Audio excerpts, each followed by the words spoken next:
COVID tu sebenarnya CO tu adalah corona. COVID asal COVID-19 tu CO tu adalah corona. VI tu adalah virus. Okay. D adalah disease, penyakit lah ya. Dan 19 tu adalah tahun dia dijumpai ataupun dia mula melarat lah, iaitu 2019. Jadi COVID-19. Itulah punca nama dia. Okay? Dia adalah sejenis virus yang baru. Virus ni asal kita dengar ceritanya dia adalah perumah dia asal adalah binatang lah, berkelawar ataupun dan ada kata yang binatang macam kucing dan sebagainya. Perumah asalnya adalah binatang, jadi dia tidak memberi masalah kepada binatang. Tetapi bila dia merebak kepada manusia, dia memberi penyakit kepada manusia. Okay?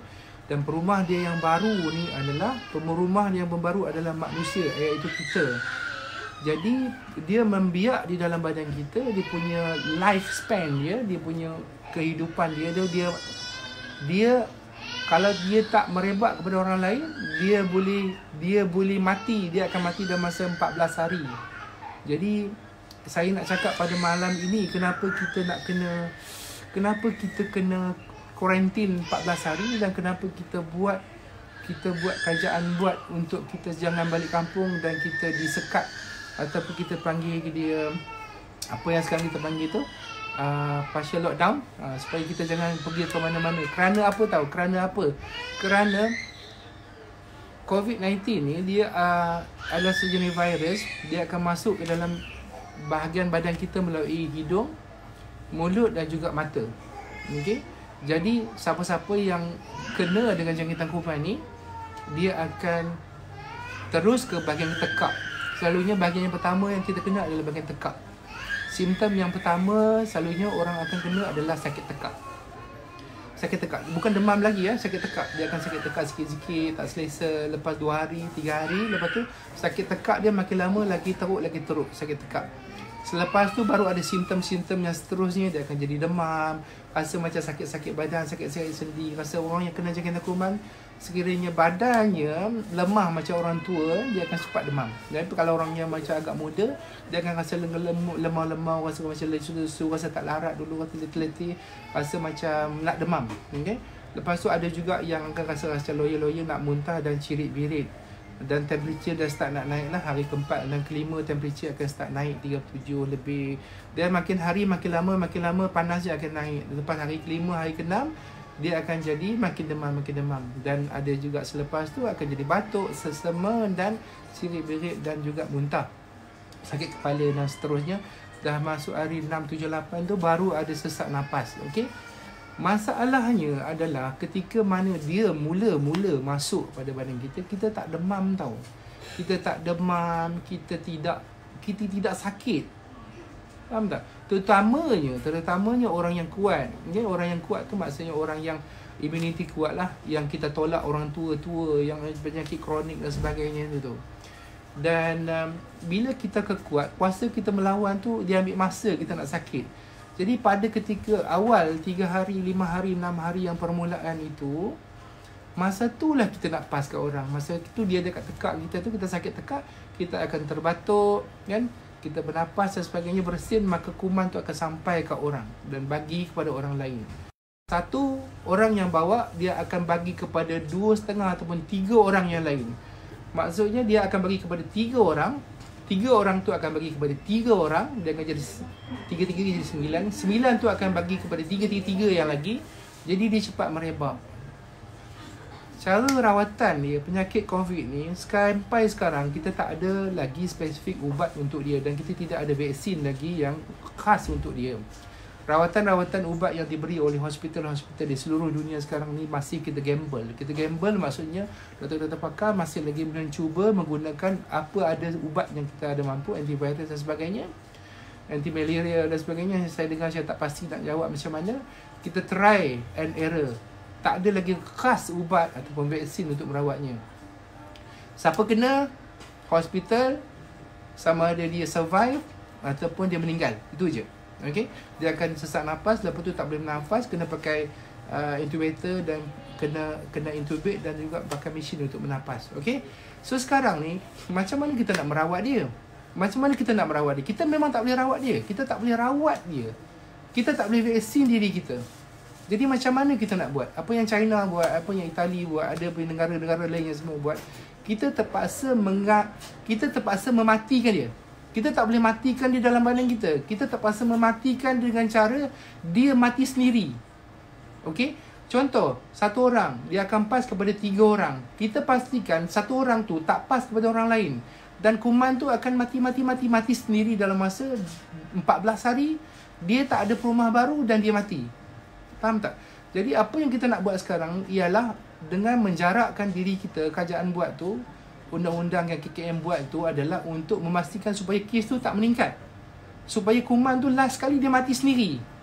Faham tak? Bila dia tak berjumpa dengan perumah baru, dia tak berjumpa dengan orang baru, maka dia akan mati macam tu je. Contoh orang tu disyaki positif.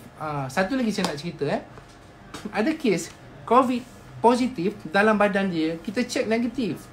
Maksudnya kita cek negatif tapi dia tak semestinya 100% negatif sebab kuman ni dia agak special jahat sikit. Ada yang kes yang positif sebenarnya kita cek dia, kita jumpa dia negatif. Faham maksud saya? Yang negatif tu tak semestinya negatif. Yang negatif tu kadang-kadang dia masih ada kuman dalam badan dia. Dan orang tu dah dibebaskan ataupun dikuarantinkan, dia masih lagi boleh spreading. Itu yang masalahnya kuman ni. Jadi kita rasa kita sihat. Kita rasa kita kuat. Kita rasa kita belum kena demam. Kita belum ada batuk, sesama cirit-berit. Kita nak balik kampung. Bila kita balik kampung, kita pergi balai polis beramai-ramai nak ambil surat. Kita berebut pergi pasar raya untuk beli makanan dan sebagainya. Kita berkumpul beramai-ramai dekat bus stop, kita beli dekat bus station, kita pergi semalam balik kampung beramai-ramai dekat RNR dan sebagainya. Kita akan berjumpa dengan ramai orang. Jadi kat situlah orang yang akan pas kepada seorang dan kepada seorang dan kepada seorang. Faham tak? Jadi itu yang saya nak sebut. Kita sepatutnya kena tahu bahawa kita jangan bagi virus ni survive. Kita kena matikan dia kat tengah jalan. Kita tak boleh matikan dia kat badan kita. Sebab ubat dia tak ada. Vaksin dia tak ada. KKM dengan staff doktor semua sangat-sangat susah hati sebab kita tak ada ubat untuk dia sebenarnya. Kita more on life support. Kita masukkan air, kita try and error bagi antivirus dan harap orang tu kuat dan baik sendiri. Itu je. Jadi kita nak matikan kuman tu tak boleh mati dalam badan kita. Faham? Kita nak matikan dia dengan tengah jalan. Maksudnya bukan tengah jalan raya.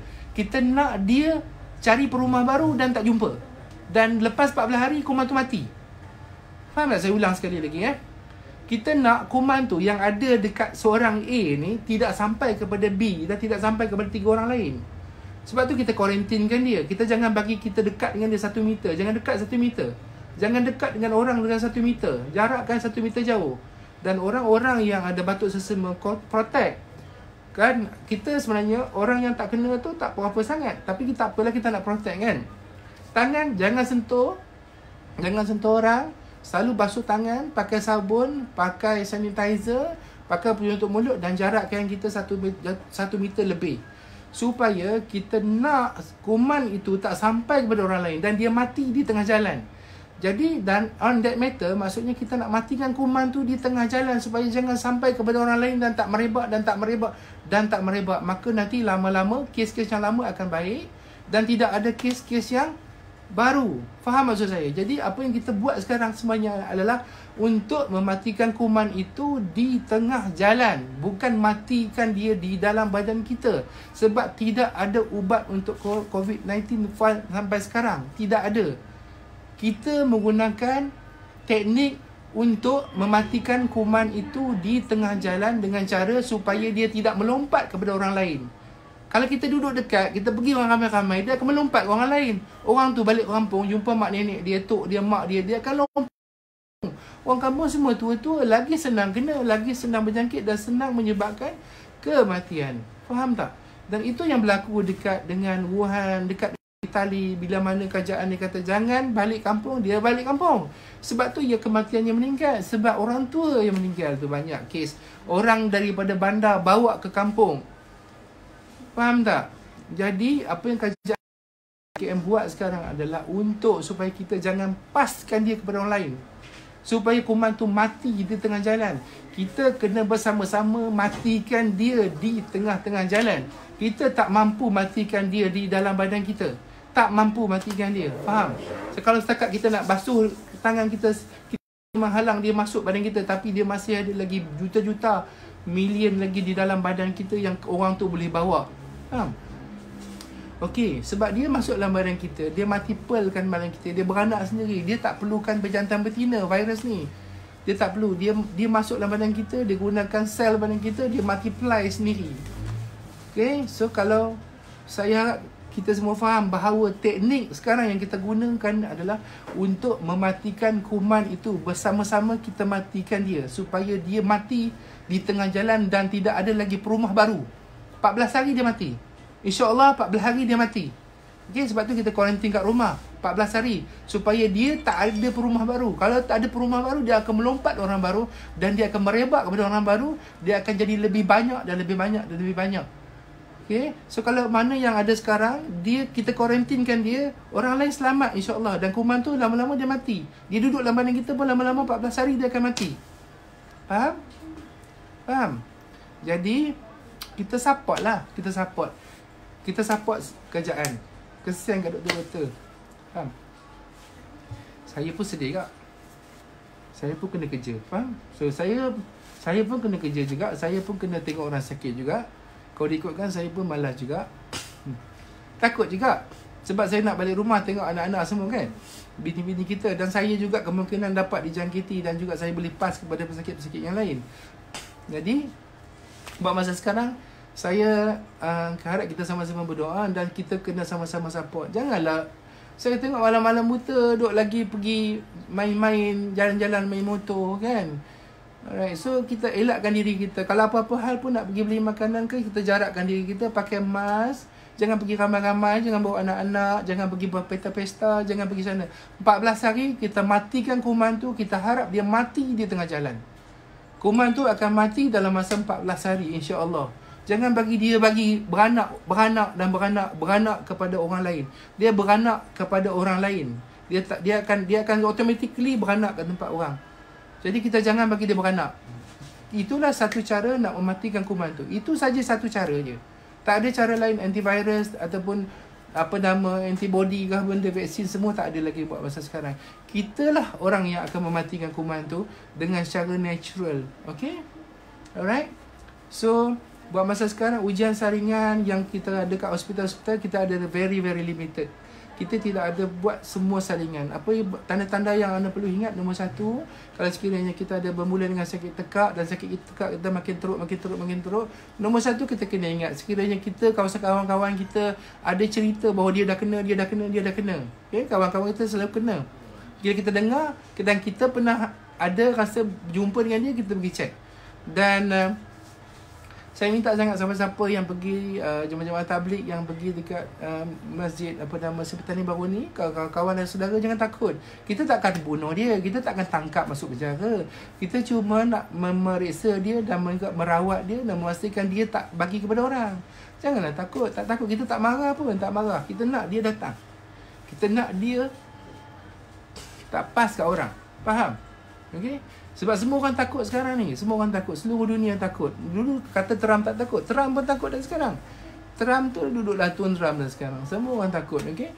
So sekarang ni kita tak perlu salahkan siapa-siapa. Kita sama-sama pakat. Kalau kita jumpa siapa-siapa kat luar, kita sampaikan bahawa kita jangan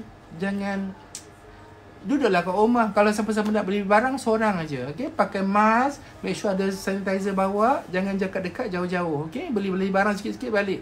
Kedai runcit tak tutup. Kerajaan kata tak tutup. Tapi jangan berebut. Ramai-ramai tu pergi. Semalam pergi balai polis, dah ramai. Bila pergi balai polis ramai, kan boleh merebakkan penyakit juga.